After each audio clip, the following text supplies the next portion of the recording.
Trump அவர்கள் தொடர்ச்சியா ஈரானை முடிச்சாச்சு, அழிச்சாச்சு, ஒழிச்சாச்சு அப்படிங்கிறது போல சொல்லிட்டே இருக்கிறதுனால மேற்கு நாடுகளை, அதாவது மேற்கு நாடுகள் இருக்கக்கூடிய அனலிஸ்டே குறிப்பா வந்து பாத்தீங்கன்னா அமெரிக்காவில் இருப்பவர்களே வந்து பாத்தீங்கன்னா இது ஒரு மீம்ஸா மீண்டும் மீண்டுமா அப்படிங்கிறது போல வந்து பாத்தீங்கன்னா பேச ஆரம்பிச்சுக்கிறாங்க. 106 முறை சொல்லிட்டீங்க தலைவரே ஈரானை முடிச்சாச்சுன்னு, போதும் விட்டுருங்க. 106 தடவை முடிச்சிட்டீங்களா விட்டுருங்க. 95 தடவை ஈரானை டெஸ்ட்ராய் பண்ணிட்டார் அப்படிங்கிறதோட சொல்லிக்கிறார். 88 முறை வந்து பாத்தீங்கன்னா ஈரானோட டீல் போட்டாச்சு. 75 முறை ஸ்ட்ரைட் ஆஃப் ஹார்மோஸ் ஓபன் இருக்காங்க. ஆனா எதுவுமே இதுல நடந்ததா இல்லையே அப்படிங்கிறது போல பலரோட கருத்துக்களா இருந்தாலும், பல அனலிஸ்டுகள் திருப்பி திருப்பி சொன்னாலும், என்னதான் இதை சொன்னாலும் மீண்டும் மீண்டுமான்னு கேட்டாலும் மீண்டும் மீண்டும் நடக்கத்தான் போகுது அப்படிங்கிற மாற்று கருத்து. இதுல என்னன்னா ட்ரம்ப் அவர்கள் வந்து பாத்தீங்கன்னா இந்த டின்னர் இருக்குது இல்லையா, ஒரு ஈவெண்ட் அது நடத்தினாங்க. பட் ஆனா அந்த டைம்ல வந்து பாத்தீங்கன்னா ஃப்ரைடே நடந்துச்சு. முன்னாடி துப்பாக்கி சூடு நடந்ததுனால அதை மாத்தி வச்சாங்க. இப்ப டின்னர் வந்து பாத்தீங்கன்னா நடத்தினாங்க. அந்த டின்னர்ல ட்ரம்ப் அவர்கள் ஒரு விஷயத்த சொன்னார். ஈரானை முடிச்சிட்டதுனால முன்னாடி வந்து பவர்ஃபுல்லா இருந்தாங்க. ஈரான் பெயர் சொல்லல, ஒரு தலைவரோட பெயர் சொல்லல. முன்னாடி பவர்ஃபுல்லா இருந்தாங்க 4 மாசத்துக்கு முன்னாடி. ஆனா இப்போ யார் பவர்ஃபுல்லா இருந்தாங்களோ அந்த தலைவர்களை எலிமினேட் பண்ணதுக்கு அப்புறமா இப்போ ஒரு கே வந்து பாத்தீங்கன்னா கே டிக்டேட்டர் வந்து பாத்தீங்கன்னா ஆட்சி ஆண்டுகிட்டு இருக்காங்க அப்படிங்கிறது போல ட்ரம்ப் அவர்கள் வந்து பாத்தீங்கன்னா அதை சொல்ல, அது வந்து என்ன மாதிரி அவங்க பேசுறாங்க அப்படின்னு தெரியாது. இது வந்து பாத்தீங்கன்னா ஆரம்பிச்சு விட்டதே, இந்த கலாச்சாரத்தை ஆரம்பிச்சு விட்டதே வந்து பாத்தீங்கன்னா யுஎஸ், இதுக்கு முன்னாடியே பைடன் அவர்களோட அரசாங்கத்துல இதை வந்து இவங்க சொல்றாங்க. அது மட்டும் இல்லாம சில நாடுகளோட பிரைம் மினிஸ்டர் பிரசிடென்ட்லாம் வந்து பாத்தீங்கன்னா ஓப்பனாவே இதுக்கப்புறம் நான் இப்படித்தான் அப்படிங்கிற டிக்ளேர் பண்ணக்கூடிய விஷயங்கள்லாம் இருந்துச்சு. இப்ப எப்படி அந்த நாடுகள்லாம் சேர்த்து அசிங்கப்படுத்துறாரா ட்ரம்ப் அவர்கள் அப்படிங்கிறது இருக்கு. இது எல்லாத்துக்கும் மேல அமெரிக்கால சீக்கிரட்டா ரிப்பப்ளிக்கன் கேம் மாஃபியா அப்படிங்கறது வந்து பாத்தீங்கன்னா நடந்துகிட்டு இருக்குன்னு ஹண்டர் பைடன் அவர்கள், அதாவது பைடன் அவர்களோட பையன் இருக்காருல ஜோ பைடன் அவர்கள், இதுக்கு முன்னாடி அதிபரா இருந்தார். அமெரிக்காவோட அதிபரா இருந்த ஜோ பைடன் அவர்களோட மகன் ஹண்டர் பைடன் அவர்கள் இது போல சொல்றதா மேற்கு நாடுகள் சொல்றாங்க. அதாவது ரிப்பப்ளிகன்ஸ்ல ஒரு கேம் மாஃபியா இருக்காங்க, அவங்கதான் ஆட்சி பண்ணிட்டு இருக்காங்க அப்படிங்கிறது போல. எனக்கு அந்த ஃபேக்ட் தெரியும். இன்ஃபேக்ட் எல்லாத்துக்குமே அது தெரியும். வாஷிங்டனுக்கே தெரியாது இவங்க வந்து ஒரு மறைமுகமான ஒரு ஹிடன் கேம் மாஃபியா இருக்குதுன்ட்டு. அது வந்து பண்ண ரிப்பப்ளிகன்ஸ்னால வந்து பண்ணா ரன் ஆகப்படுது அப்படிங்கிறதுல பைடன் ஜூனியர் அவர்கள் வந்து பார்த்தீங்கன்னா இது ஒரு நம்ம நாட்டுக்கு இருக்கக்கூடிய மிக பெரும் இது பீடை அப்படிங்கிறதோட பல்வேறு விஷயங்கள் வந்து பார்த்தா அவங்க சொல்லிக்கிறாங்க.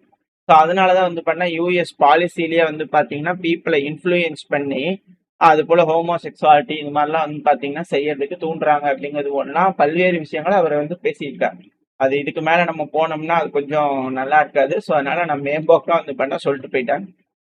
ஐயா தலைவரே, உங்க நாட்டுக்குள்ளேயே ஆட்சி ஆள்றவங்களே இருக்காங்களாமா, மாஃபியாவா இருக்காங்களாமா தலைவரே, அங்க பாருங்க, அதை விட்டு போட்டு அடுத்த நாட்டுல போய் பார்க்காதீங்க அப்படிங்கிறத. அதாவது அமெரிக்கானால அதாவது மைட்டை காட்ட முடியல.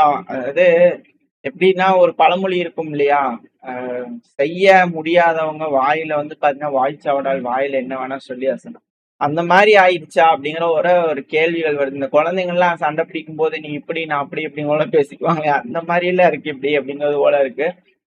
இது என்ன, அவங்க கூட கொஞ்சம் டீசெண்டா இருப்பாங்கன்னு நினைக்கிறேன் இல்லையா, கொஞ்சம் நல்லா பேசிக்குவாங்கன்னு நினைக்கிறேன். இது மெச்சூர்ட் ஆகலையா இவங்கெல்லாம் அப்படிங்கிற கேள்விகள் பல ஆண்டுக்குள்ள வர ஆரம்பிச்சிருக்கு. முகம் சுளிக்க வைத்திருக்கிறது இது போல பேசினாலும். இப்போ அந்த நாட்டுல யாராண்டா இவருக்கு என்ன வந்தது, எப்படி இருந்தா இவருக்கு என்ன வந்து, முதல்ல அந்த நாட்டுல அப்படியா அப்படிங்கிற கேள்வி இருக்கு இல்லையா.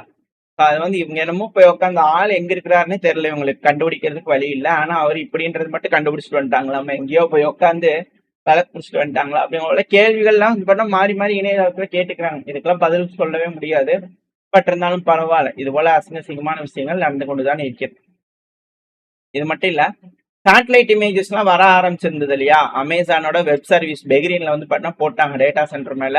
ஸோ ஏஐக்காக அமேசான் அப்படிங்கும்போது நம்ம எல்லாம் கொஞ்சம் பார்க்க வேண்டிய கட்டாயத்துல இருக்காங்க. டேட்டா சென்டர் அப்படிங்கும்போது பல்வேறு விஷயங்கள் அமெரிக்கா அங்க இருக்கக்கூடிய உளவு தகவல்கள், ஏஐ ஒர்க் ஆகக்கூடிய விஷயங்கள், இதெல்லாம் பல்வேறு விஷயங்கள் இந்த டேட்டா சென்டர்ஸ்ல இருக்கும். ஸோ அந்த டேட்டா சென்டர்ஸ் வந்து பாத்தீங்கன்னா இப்போ அட்டாக் பண்ணியிருந்தாங்க. அது வந்து வெரிஃபை ஆயிருக்கு. இது போல சேட்டலைட் இமேஜ் வச்சு பார்க்கும்போது அப்ராக்சிமேட்டா 10 கிரிட்டிக்கல் ஃபெசிலிட்டிஸ் வந்து பாத்தீங்கன்னா பெர்ஷியன் கல்ஃப் இந்த ஏரியால வந்து பாத்தீங்கன்னா அட்டாக் நடந்திருக்கலாம். ஐஆர்சிஜி வந்து பாத்தீங்கன்னா சீரியஸா டேமேஜ் ஏற்படுத்தி இருக்கலாம் அப்படிங்கிறது போல செய்திகள் வந்துகிட்டு இருக்கு. ஸோ கல்ஃப்ல பெரும் சேதம் அமெரிக்கா சந்திச்சுட்டு இருக்கு. அவங்களோட இன்வெஸ்ட்மெண்ட் அந்த கம்பெனிகள் சந்திச்சுட்டு இருக்கு அப்படிங்கறத பார்க்கலாம். இதனால அமெரிக்கா வந்து ஒரு ரெக்வஸ்ட் கொடுத்துருக்காங்க யூரோப்புக்கு. இந்த சென்டினல்-2 சேட்டலைட்லாம் இருக்கு இல்லையாப்பா, இமேஜினரி சிஸ்டம், கொஞ்சம் டிலே பண்ணுங்க. இந்த கல்ஃப் ஆஃப் ஒமன்ல இருந்து அப்படியே இந்த கல்ஃப் பகுதி வரைக்கும் கொஞ்சம் சேட்டலைட் இமேஜ் எல்லாம் விடாதீங்க. ஆல்ரெடி பிளர் பண்ணியிருக்காங்க. நீங்க அது என்ன இருக்குன்னே தெரியாத அளவுக்கு பிளர் பண்ணியிருக்காங்க. அதுலயும் அந்த ஓட்ட கருப்பா தெரியுதுன்றதுனால மார்க் பண்ணி பார்த்துட்டு இருந்தோம். இப்போ டிலே பண்ண சொல்லிட்டாங்க. இப்ப ஈரானோ ஏதாவது கொடுத்தா தான் உண்டு. சைனாவோட மிர்சா விஷயம் அப்படியே ஓரமா பார்த்துக்கிட்டு இருக்காங்க. எதுவும் சொல்ற மாதிரி தெரியல. முன்னாடி ஆக்டிவா இருந்தாங்க, இப்ப எதுவும் பண்ற மாதிரி தெரியல. ஸோ ட்ரம்ப் அவர்கள் இதுக்கப்புறம் என்ன மாதிரியான முடிவுகள் காய் நகர்வுகள் செய்யறாரோ அதை பொறுத்துதான் இங்க எல்லாமே நடக்க போகுது. ஈரானோட தாக்குதல் அப்படிங்கிறது இந்த சென்டினல்-2 சேட்டலைட்ல வந்து பாத்தீங்கன்னா இதுக்கப்புறம் பார்க்க முடியாது. சேட்டலைட்லயே கன்ஃபார்ம் பண்ண முடியாது. ஆனா அடி மட்டும் வாங்குறாங்க அப்படிங்கிறது புரிஞ்சுக்கலாம். ஆனா ஈரான்ல வந்து பண்ண தொடர்ச்சியா மக்கள் ஆதரவு, வீதிகள்ல இறங்கி ஆதரவு தெரிவிக்கிறாங்க அப்படிங்கறதெல்லாம் பார்த்துட்டு இருக்கோம் இல்லையா. இதுல கதீர் கிளாஸ் மிஜட் சப்மரைனை வந்து பாத்தீங்கன்னா டிஸ்பிளேல வச்சிருந்திருக்காங்க. இந்த சப்மரைன் வந்து பாத்தீங்கன்னா 120 இருந்து 150 டன் சப்மரைன். ஸோ இது அந்த ஆழமில்லா இந்த பெர்ஷியன் கல்ஃப் பகுதிகள்லாம் இருக்கு இல்லையா, அந்த ஸ்வாலோ வாட்டர்ஸ்ன்னு சொல்லுவாங்க. ஸோ ஆழம் இல்லாத பகுதிகள் கூட இந்த ட்ரோன், இந்த சப்மரைன் ட்ரோன் வந்து பார்த்தீங்கன்னா ஈஸியா வந்து நகர்ந்து போகும், எல்லாம் பண்ணும். கல்ஃப் ஆஃப் ஒமன் வாட்டர்ஸ்ல இந்த ட்ரோன் வந்து பார்த்தீங்கன்னா சப்மரைன் வந்து பண்ண ஈஸியா போகும் வரும். இதனால அமெரிக்காவோட சப்மரைன்லாம் இருக்கு இல்லையா, லார்ஜ் சப்மரைன்றாங்களா, அதெல்லாம் வந்து இங்க வர முடியாது. அதெல்லாம் ஒரு கட்டத்துக்கு மேலே வெளியவே நின்றுக்க வேண்டியதான். ஸ்ட்ரைட் ஆஃப் ஹார்மோஸை கடந்து உள்ள வருதுங்கிறது முடியாத ஒரு காரியம். ஸோ இது போல ட்ரோன்கள்லாம் அங்க இருக்கிறதுனால, ஒரு சின்ன சைஸ் அப்படிங்கிறதுனால ஈஸியா வந்து பாத்தீங்கன்னா அமெரிக்கன் சப்மரைனால கண்டுபிடிக்க முடியாது. ஏன்னா ரொம்ப சின்ன சைஸ் அப்படிங்கிறதுனால. ரெண்டாவது, இருக்கலையே அடிமட்டத்துக்கு போய் இதனால வேலை செய்ய முடியும் அப்படிங்கறதுனால எக்ஸ்ட்ரீம் டிஃபிகல்ட்டா இருக்கும். அமெரிக்காவோட, அதுவும் வெஸ்டர்னோட ஏவாக்ஸ்ன்னு சொல்லுவாங்க இல்லையா, airborne early warning radar system, அடியில் இருக்கக்கூடிய அவங்களோட டிடெக்ஷன் சிஸ்டம்ஸ்லாம் வந்து பார்த்தீங்கன்னா பெருமளவுல உதவியா இருக்காது, செயல்படாது. டார்பிடோ டியூப்ஸ், அது மட்டும் இல்லாம 2 டார்பிடோ டியூப்ஸ் வந்து பாத்தீங்கன்னா இருக்கு இதுலயே. அதனால ஹெவி டார்பிடோஸ் வந்து பார்த்தீங்கன்னா லான்ச் பண்ண முடியும். ரெண்டாவது, மறைமுகமா மறைஞ்சு போய் கன்னி வெடிகளை டிப்ளாய் பண்ணிட்டு வந்துடலாம். அதாவது முன்னாடி மாதிரிலாம் ஒரு படகு எடுத்துட்டு போய் கன்னி வெடியை அங்கங்க மிதக்க விட்டு வரணும், அடியில வந்து சப்மரைன் பெருசா இருந்தாதான் போய் போய் ஒரு இடத்துலயும் கன்னி வெடிகளை போட்டு வரணும்னு இல்லாம இப்ப சின்ன சைஸ்ல வச்சே இவங்க மறைமுகமா திரும்பி திரும்பி வந்து பாத்தீங்கன்னா இது போல செய்ய முடியும். இதனால வந்து பாத்தீங்கன்னா அந்த ஸ்ட்ரைட் ஆஃப் ஹார்மோஸை ஈரான் கட்டுப்பாட்டுக்குள்ள வைக்க முடியும் அப்படிங்கறத உறுதியா நம்புறாங்க. இப்ப வரைக்கும் கப்பல்கள் பெருமளவுல ஈரானோட ரூட்டை தாண்டி வர மாதிரியான விஷயங்கள் இல்ல. அங்க அடிகள் விழுது, கூட எழுப்புகளும் சந்திச்சுக்கிட்டு இருக்காங்க. ஸ்ட்ரைட் ஆஃப் ஹார்மோஸை முழுசும் ஓபன் பண்ண முடியல, கண்ட்ரோல் பண்ண முடியல அமெரிக்கானால. இது போல அதிநவீனமயமான ஆயுதங்கள் ஈரான் கிட்ட தொடர்ச்சியா இருக்கிறதே ஒரு காரணமா இருக்கலாம் அப்படிங்கிற பல அனலிஸ்டுகளோட நம்பிக்கை. இதுக்கப்புறம் இந்த பிரச்சனை என்ன எப்படி எஸ்கலேட் ஆகுதுன்றது பார்க்கலாம். இங்க ஒரு சைடு ஈரான் அமெரிக்கா அப்படின்னு இருக்கும்போது இன்னொரு சைடு யமன் ஆர்ம்டு ஃபோர்ஸ் 3 மணி சுமார்ல வந்து பாத்தீங்கன்னா லார்ஜ் ஸ்கேல் மிலிட்டரி ஆபரேஷனா நாங்க ஆரம்பிக்க போறோம் அப்படிங்கறது சொல்லிட்டு இருந்தாங்க.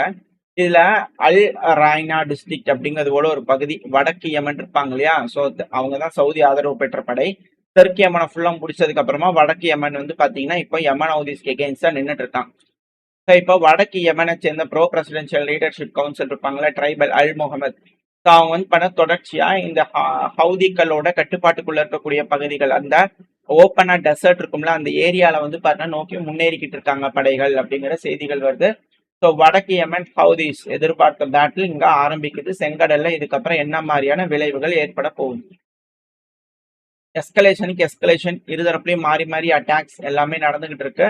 இப்ப களத்திலையும் இறங்கி அடிக்க ஆரம்பிக்கிறாங்க அப்படின்னா இங்க யமன் ஹவுதிஸ் எந்த மாதிரியான விஷயங்கள் செய்ய இருக்காங்க? ஒரு கட்டத்துக்கு மேல வந்து பாத்தீங்கன்னா இது எல்லாமே இழப்புகள் ஏற்படுது அப்படின்னா சவுதி அரேபியால இருக்கக்கூடிய எண்ணெய் வளங்கள், ரிஃபைனரிஸ், இது எல்லாத்தையும் வந்து பார்த்தீங்கன்னா மிசைல்கள், ட்ரோன்களை பயன்படுத்தி அடிக்கிறாங்க, பெரும் சேதத்தை ஏற்படுத்திட்டாங்க அப்படின்னா சிக்கல் தான்.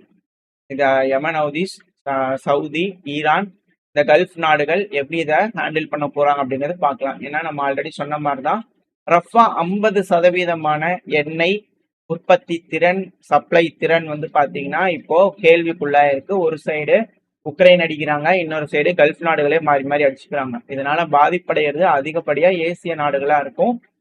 ஏசிய நாடுகளோட எக்கனாமி சிக்கலா மாறுறதுக்கு வாய்ப்பு இருக்கு. வரக்கூடிய காலம் ரொம்ப குரூஷியலா இருக்க போகுது. ஜூன் ஜூலை சொல்லி முடிச்சாச்சு. ஜூலையோட இறுதி, அடுத்தது August. June July August September October, இது நவம்பர் வரைக்கும் வந்து பண்ணா ரொம்ப குரூஷியல். ஸோ எப்படி இதை உலக நாடுகள் அணுக போறாங்க, தலைவர்கள் அமைதியா பேசி தீர்த்துக்குவாங்கன்ற நம்பிக்கையில இந்த பதிவை நாம் முடிச்சுக்கலாம். ஓரளவுக்கான தகவல் இந்த பதிவுல பார்த்திருப்போம். இந்த பதிவு எப்படி இருந்துச்சு, உங்களுக்கு பயனுள்ளதா இருந்ததுன்னா லைக் பண்ணிட்டு உங்க ஃப்ரெண்ட்ஸ் ஷேர் பண்ணிக்கோங்க. அது கூட மறக்காம நம்ம சேனல் ஒன்று சப்ஸ்கிரைப் பண்ணலாம், மறக்காம சப்ஸ்கிரைப் பண்ணிட்டு உங்களோட கருத்துக்களை கமெண்ட் செக்ஷன்ல சொல்லுங்க. இந்த பதிவு நல்லா இருக்கும்ன்ற நம்பிக்கையில் அடுத்த பதிவில் உங்களை சந்திக்கிறேன். Very stay safe, by.